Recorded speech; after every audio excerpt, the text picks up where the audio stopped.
हम सबको कभी न कभी तो क्रोध आता ही और आएगा भी। मनुष्य इन्हीं भावों से हम जुड़े हैं।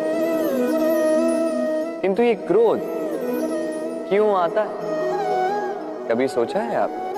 ये क्रोध तब आता है जब हमारे मन के अनुसार कुछ ना हो, जैसे कभी कोई हमारी बात ना माने या कभी हमें पराजय प्राप्त हो जाए। किंतु इन सारी परिस्थितियों में आधार एक ही है कि कहीं ना कहीं, किसी न किसी स्थान पे हम दुर्बल हैं।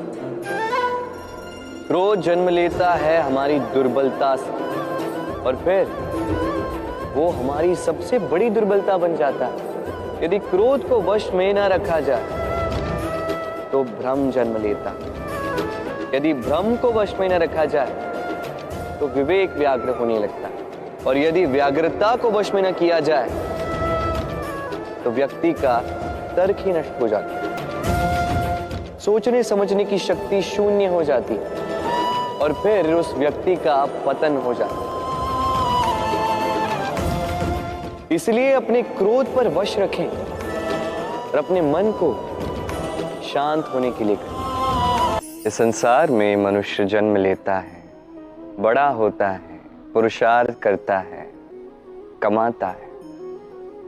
कमाना क्या है? अधिकतर लोग कहते हैं कमाना अर्थात धन या संपत्ति। और क्या कमाते हैं और क्या ही अर्जित करते हैं? वास्तविक प्रश्न ये है कि ऐसा क्या है जो वास्तविक रूप से अर्जित करने योग्य है? वो है व्यवहार, ज्ञान और संतोष। क्यों? क्योंकि आप जब इस संसार से चले जाएंगे तो आपकी धन या संपत्ति आपको विदा करने नहीं आएंगे। आपको विदा करेंगे आपके अपने, जिनके साथ आपका व्यवहार था। इस संसार में कई सारे मनुष्य धन अर्जित कर सकते हैं। श्रेष्ठ मनुष्य वही है जो व्यवहार, ज्ञान और संतोष अर्जित करता है, इसे सब में बांटता है। ताला एक पुरातन आविष्कार है।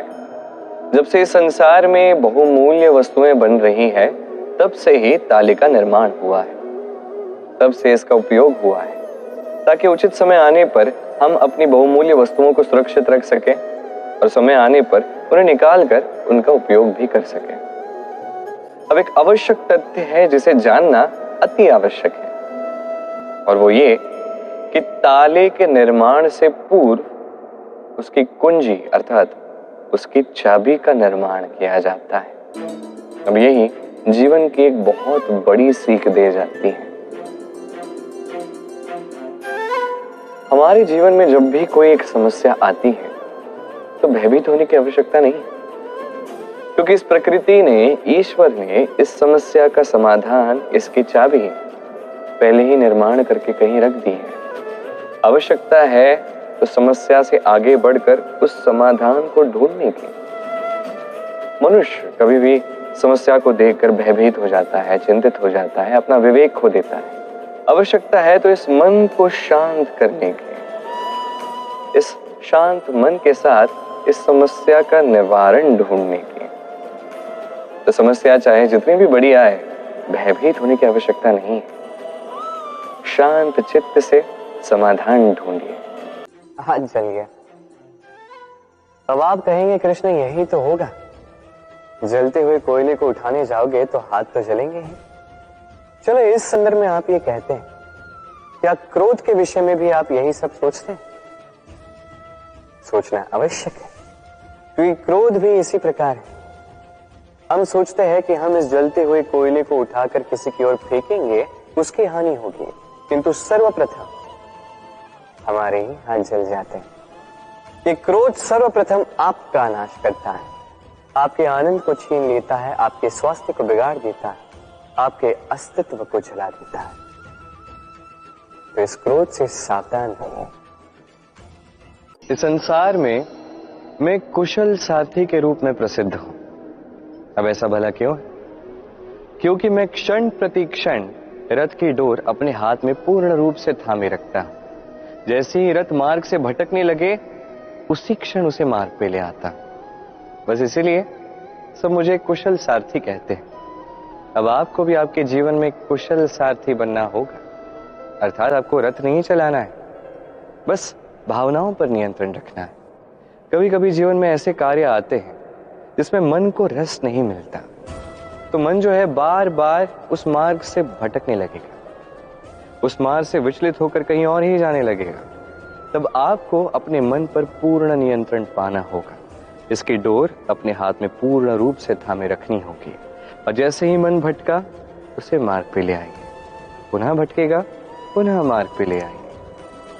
स्मरण रखिए, जब आप अपने मन पर नियंत्रण पालेंगे, जीवन पर नियंत्रण पालेंगे।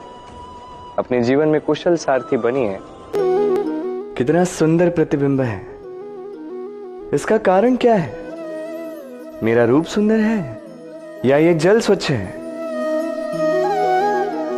नहीं, ये जल स्थिर है, शांत है।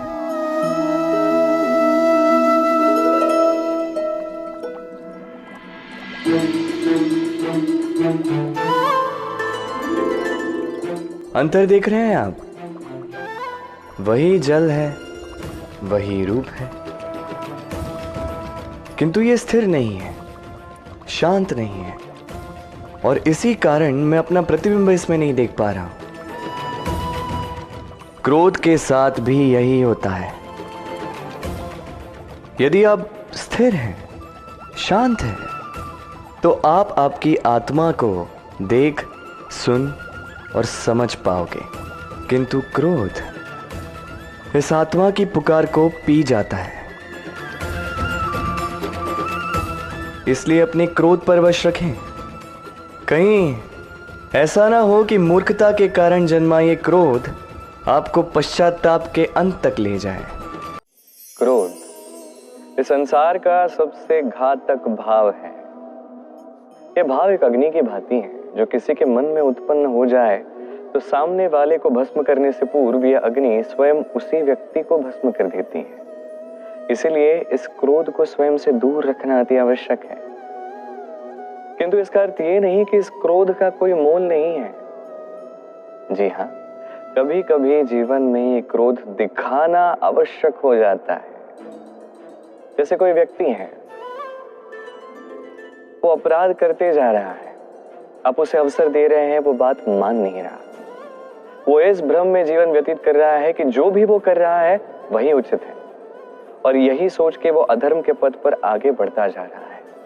ऐसे समय पर क्रोध दिखाना आवश्यक हो जाता है। जैसे श्री राम क्रोधित हुए थे, उन्होंने अग्नि बाण ताना था सागर पर, क्योंकि सागर अपने अहंकार में चूर लंका तक पहुंचने का मार्ग श्री राम को दे ही नहीं रहा था। जब श्री राम क्रोधित हुए तब सागर ने उन्हें मार्ग दिया। क्रोध दिखाइए उचित समय पर, उचित परिस्थिति में, उचित मात्रा में, और कभी भी इस क्रोध की भावना को स्वयं पर हावी मत होने दीजिए। क्रोध क्या है कौन नहीं जानता। हर आयु, हर वर्ग, हर श्रेणी के व्यक्ति को क्रोध का अनुभव हो चुका है। बल्कि किसी किसी का तो परिचय ही इसी प्रकार दिया जाता है कि व्यक्ति अत्यंत क्रोधी है, इससे तनिक बच के ही रहें। अब क्रोध क्या है हम सभी जानते हैं, किंतु ये क्रोध कर क्या सकता है ये बहुत कम लोग जानते हैं। क्रोध कुछ इस प्रकार है, किसी जलते हुए अंगारे को पकड़ना और किसी और की ओर फेंकना। अब इसके पीछे आपकी मंशा होती है सामने वाले को जलाने की, किंतु उससे पहले तो आपके स्वयं के हाथ जल जाते हैं। तो स्मरण रखिएगा, जब भी आप किसी और पर क्रोध करते हैं, सर्वप्रथम वो आपके विनाश का कारण बनता है। मैं कहता हूं, जब इस संसार में करने के लिए प्रेम है तो क्रोध करना ही क्यों। प्रेम कीजिए, यही प्रेम सब में बांटिए, और इसी प्रेम के साथ कहिए राधे राधे।